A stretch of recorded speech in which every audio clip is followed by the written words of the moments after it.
speaker, is a beautiful young man. He is coming in from Tasmania today for you. His name is Will Smith. Not that Will Smith, this Will Smith. I tell you, he is an awesome guy. Will Smith is a youth leadership expert, coach and speaker. He is the CEO and founder of the youth leadership company JCP Empowering Youth. He is known for his decade-long youth work, developing, implementing and connecting innovative youth programs in Australia and around the world. Will is a nationally awarded role model that has been recognised for his leadership contribution to the Australian community. Will draws experiences from the red carpet of Hollywood to working in the war-torn streets of an active red zone in the Middle East. Honestly, guys, such wisdom in a still relatively young man. Can you please give it up for Will? Way to go. Take it away, Will. My name is Will Smith and I'm the CEO and founder of JCP Empowering Youth. I'm here to speak to you today about a topic, creating our future, and I'm going to do that through two pieces of content. The first piece of content is in relation to my story, where I am now and the programs that I run. To put in a really egotistical format, I consider myself to run the most successful programs for at-risk and vulnerable youth in our country. The second piece of content I want to deliver is exactly that, content. It's content that we would deliver to our at-risk and vulnerable youth. Why this content is relevant to you watching this video is for the following reasons. The young people that we work with come into programs that we currently run, and they come in as youth offenders. They're disengaged, they're not attending school, they're not positively contributing to their community or their outside environments. We turn these young people not just to be at school, not just to be reformed youth offenders, we turn these young people into some of the biggest youth leaders in our country. We have young people involved in programs that now connect with 1.3 million, 1.4 million people through leadership content alone. That is massive. If a young person can turn their life around from the get-go of having no support network to being one of our country's biggest youth leaders, imagine what someone in your position could do receiving just some of the same content. They're the two things that I'm going to deliver today, and I'm going to add some relevance in it for you. Before we jump straight into that though, I'm going to provide you a little bit of a story as to where I am now and how I got here. I grew up in northern Tasmania in really simplistic settings. I grew up in a small tin shed on a bush block around 30-40 minutes drive from Launceston, a major city here in Tasmania. In the shed, we had no electricity, no running water, no opportunity to connect with technology, and our options to be able to go away on holidays or experience new things were really limited. I attended a school in Launceston in northern Tasmania, and at that school struggled academically, not because of a lack of effort. In fact, I put in a lot of effort at school, but my main strength at school was my ability to communicate. I was absolutely football obsessed. I loved football. I loved watching it, playing it, being a part of it. Anything to do with football, it was my go. So when I was at school, I never missed a day. It gave me an opportunity to socialise with my footy mates. It gave me an opportunity to socialise with the rest of my peer group and use my strength of communicating and being able to empower people through the purpose of voice and presence. Outside of this role inside of a classroom, I really struggled academically to find the same grades as what everyone else was doing. At the end of year 9, I started to engage in some risk-taking behaviours, as with any young male turning into that year group. At the end of year 9, I remember sitting in an assembly. There was around 200-300 people within my year group. I was sitting next to a friend, his name was Alex. We were flicking paper at people within the assembly because at the time it just seemed like a funny thing to do. At the end of the assembly, my name was written down on a sign-in sheet to volunteer some of my time to a program in our summer holidays. The program was running and volunteering our time toward at-risk and vulnerable youth within the state. We would pair one-on-one with them and spend a whole week with them. When they woke up, we were there. When they went to bed, we were there. And then in between, we gave them 100% of our time. This caused two things for me. One was a passion and a drive. A passion and drive because I found my purpose. I found that this was something that I genuinely wanted to do. The second thing was it was, for me, an opportunity to know that I needed to step out of my comfort zone. I ordinarily engaging in this program would not have communicated with these types of people that I was with. They weren't part of my social group. It wasn't something for me that I would have ordinarily done. I knew then that the term leadership was all about action. It was about doing something you wouldn't ordinarily do, an ordinary person doing extraordinary things. Following that program, I started to embrace this term of leadership. I started to embrace being a leader. I started to embrace doing things outside of my comfort zone and knowing that I should focus on my strength. I knew my weakness of sitting down and doing administration work, sitting down and trying to commit myself academically was something that was important. But I also knew that I should really focus on what my communication strength was and my ability to be able to interact with other people. I finished school as the college captain of my school, embracing those exact same opportunities. I left school and I joined Tasmania Police. Joining Tasmania Police for me was exciting. It was an adrenaline rush. I had an opportunity to help and assist the community, but also an opportunity to fix my impulsive nature. I'm an attention seeker at heart. I'm someone that loves to engage, that loves to be in front of a group, in front of a camera right here, right now. When I joined Tasmania Police, it was exciting, it was thrilling, and still now to this day I'm employed by Tasmania Police because it's a passion and it's an outlet for me to make sure that, one, it holds me accountable, it keeps me accountable to my value of integrity, and it also keeps me as an honest, true person, which for me are sort of my top core three values: honesty, integrity, accountability.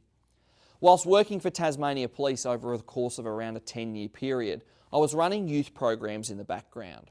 My passion that I developed in Year 9 was something that I always followed through with. Every year I would develop programs, develop content, working with young people and inspiring young people to be the best versions of themselves.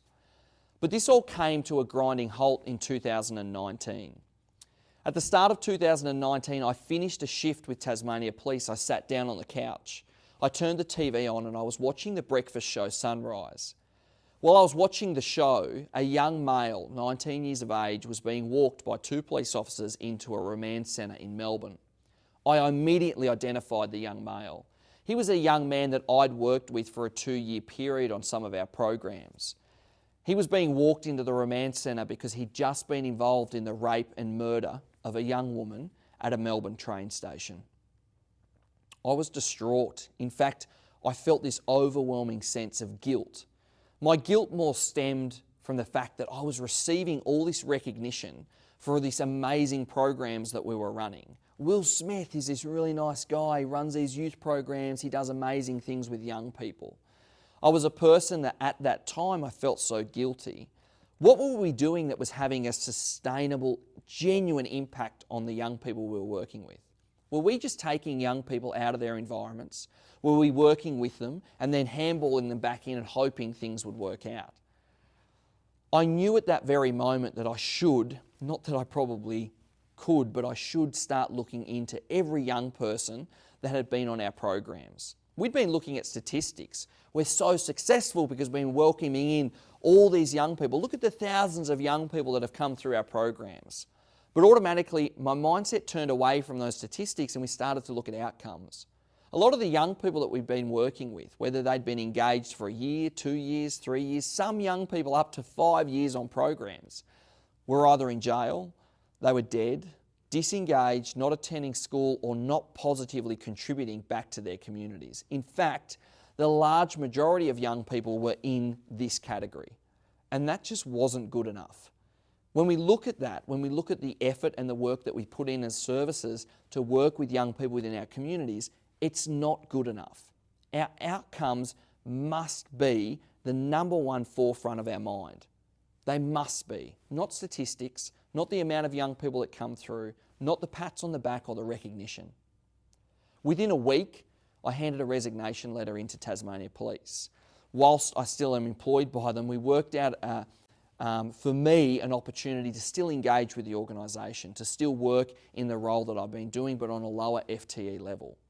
I immediately rented my house out. I sold my assets, including my vehicle, and I committed to creating a company that was all about genuine impact, that was about creating genuine outcomes for young people who are at risk and vulnerable. Over the last 18 months, we've been running this company, and in particular a program called Beast. The BEAST program actively works with young people within our community who need that kickstart. We work with young people on an everyday basis, inspiring and empowering them to be the best versions of themselves. We are creating our future. We're revolutionising the way we work with at-risk and vulnerable young people within our community. It's not about programs. It's not about experience. It's not about having fun. Our program is real, it's raw, and it works. Our program is based around leadership. This program is not about reforming youth offenders. This program is not about providing an experience for young people. This program is about genuinely grabbing a young person who's at the back of the pack and turning them into some of our biggest youth leaders in this country. We have young people that have been to a youth detention centre 26 times, engaged in the program, have not committed an offence in the last 14 months. We have young people enter the program as youth offenders and now work with us after a 12-month period as some of the biggest youth leaders in our country. Young people that engage with 1.3, 1.4 million people through leadership content. We recently graduated 10 students from our program. They all entered as either disengaged, youth offenders, kids that were vulnerable within our society. Out of the 10 students that graduated, 7 of them graduated as student leaders in their school. 3 are current finalists in the State Volunteering Awards. The group collectively raised $50,000 for people in need in our state and then gave that money out. We're talking about massive outcomes. People ask what the difference is between the program that we run and other programs that may be around or other services that run. What I'm going to do for you now is I'm going to tell you what I think the core difference is. We provide a lot of content to our young people, a lot of leadership content, a lot of motivational content, a lot of content around self-belief. But at the core of what we do, there is an element and a piece of content that I want to give you today. It's actually corny, and you should have heard it before. It's very common. But I want to put a real life spin on it. When a young person first steps into my office and we're introduced for the very first time, we understand that that young person, their thoughts, their actions, and their opinions of the world around them are heavily influenced by the top 5 people they spend the most time with. Now, we know that through research. Not only do we know that through research, we know that it's not just that young person. It's in fact everyone watching this video. It's everyone within this studio. It's everyone in the world. We know through research alone, proven research, that all of us, myself included, our thoughts, our actions, and our opinions are heavily influenced by the top 5 people we spend the most time with. The very first question I ask a young person is, who's in your top 5? Most young people can name off 1, 2, maybe 3 people. Is that you? Because if it is, you need to ask yourself a really heavy question. Who the hell is in the rest of your top 5? You have people, maybe 1, 2, 3 people in your life right now that are heavily influencing your thoughts, your actions, and your opinions, and they don't even mean anything to you. They don't even come to the forefront of your mind. Who are these people? There are some people, and most of our young people, their top 5 is made up of friends and family. If that's you, it's time to wake up. That's the first piece of delivery content that we would give to a young person. It's time to wake up. We must have people in our top 5 that push us. We must have people in our top 5 that make us a better version of ourselves. If we are creating the future, we must strive to be the best versions of ourselves. If we are creating a future, not just for young people, but for ourselves and for the world, we must want to be better. When young people offend, when they engage in risk-taking behaviours, when they do things that they shouldn't ordinarily be doing, they actually have a chemical release in their body. We replace this chemical release, and in fact, not only do we replace it, but we try and replicate it with the exact same chemical release, the exact same endorphins, but we do it through giving back, by doing positive things in the community, by doing things that they wouldn't ordinarily do at that time, but it's in a positive nature. We create an addictive feeling based on positive outcomes. We do that, and the number one reason we do that, and the reason why we can do that is because we replace their top 5. We replace their top 5 with us. That's the secret. The secret to the program we run, where we have a 0% offending rate, and above 80% attendance rate for all our students involved, the reason we have that is because we replace a young person's top 5. We work with them every day. We involve ourselves in their school, their home life, their community life. We actively push a young person. My message for you today is, if you're creating our future, start with yourself. Start with the top 5 people you spend the most time with. If you have family, if you have friends and they make up the majority of your top 5, you're in a comfort zone. I always say to the young people we work with, who should we have in our top 5, Will? Who should we have? You know who you should have, and this is for everyone watching, you should have someone, when you walk into a room, they make you feel uncomfortable. You should have someone in your top 5 that when you walk into a room, you feel nervous. When their number calls you on your phone, you don't want to pick it up because you're nervous about what the outcome of the conversation might be. If everyone in your top 5 if you're in a comfort zone right now, you've fallen into a routine of life. We've become complacent. We must have people that push us to be the best version of ourselves. I force people in my top 5. I have people in my top 5 on a weekly basis. I suck as much value from them as I possibly can, and then I give that value to other people within my life. I have people in my top 5 that might be there for 2, 3, 4 months. And when I suck that value out of them, I then move on to someone else. I Google people that I want to be, that I want to strive to achieve what they've achieved, and then I harass their PAs. I send emails, I make phone calls. I force that person into my top 5. I suck value from them, and then I give it back to the young people we work with and other people within my life. I want to encourage you to do the same. If we're creating our future, we must want to be the best versions of ourselves.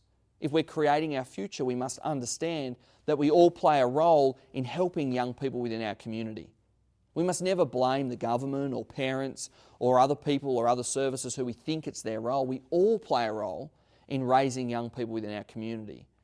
If we're surrounded by a good top 5, if we're surrounded by people who genuinely make us think in a more positive way, make us act in a more motivated way, and force our opinion of the world around us to be more positive, that sets us up with a foundation to be able to influence and inspire young people within our community.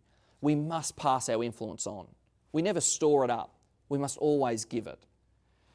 I know statistically, the people watching this video, that there is a portion of you, and this may specifically be you. It may have been you at a point in time, or it may be you coming up in the future, but there statistically are people watching this video that suffer from negative mental health. They suffer from going home tonight and they feel like crap when they sit on their bed. My first piece of advice that I would give you, just as I would give a young person that comes onto our program, is you must look at your top 5. You must look at those people that are influencing you.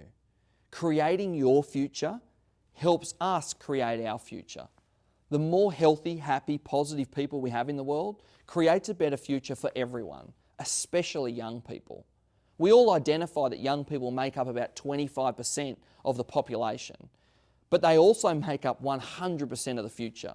So we must want to invest in them. But we can only invest in them when we invest in ourselves first. If you're not the best version of yourself today, look at who can strive and push you to be that version of yourself that you want to be. Pick out people that have values, that have traits that you want. I'm not telling you this in a corny way. I'm not telling you this because I think that it works. I'm telling you this because we engage with young people from the ages of 10 through to 17, and they are our most at-risk and vulnerable youth. And those young people have turned, over the course of a 12-month period, from being at the back of the pack to being some of our greatest youth leaders in this country, to delivering youth leadership content to other young people purely based on the fact that they have changed their top 5. It's inspiring, it's empowering, and for you, it should motivate you to want to do the same. Because if you're sitting watching this video, I guarantee you, you're set up with more support staff, more support services, employees. You're set up in a position where you are better off than these young people. You're already on a ladder, rungs above. So now's the time to create a better future by investing in yourself first. And do that by drawing in a good top 5. That's my core message today. If you want to engage with me more in the content that we deliver, you can head to www.jcpyouth.com.au. If you'd love to be involved in what we do, I'd love and encourage you to make contact with us through our website. Be the best version of yourself. Engage in an amazing top 5 that pushes you to be the best version of yourself, and have a great day. Thanks very much for listening. My name's Will Smith.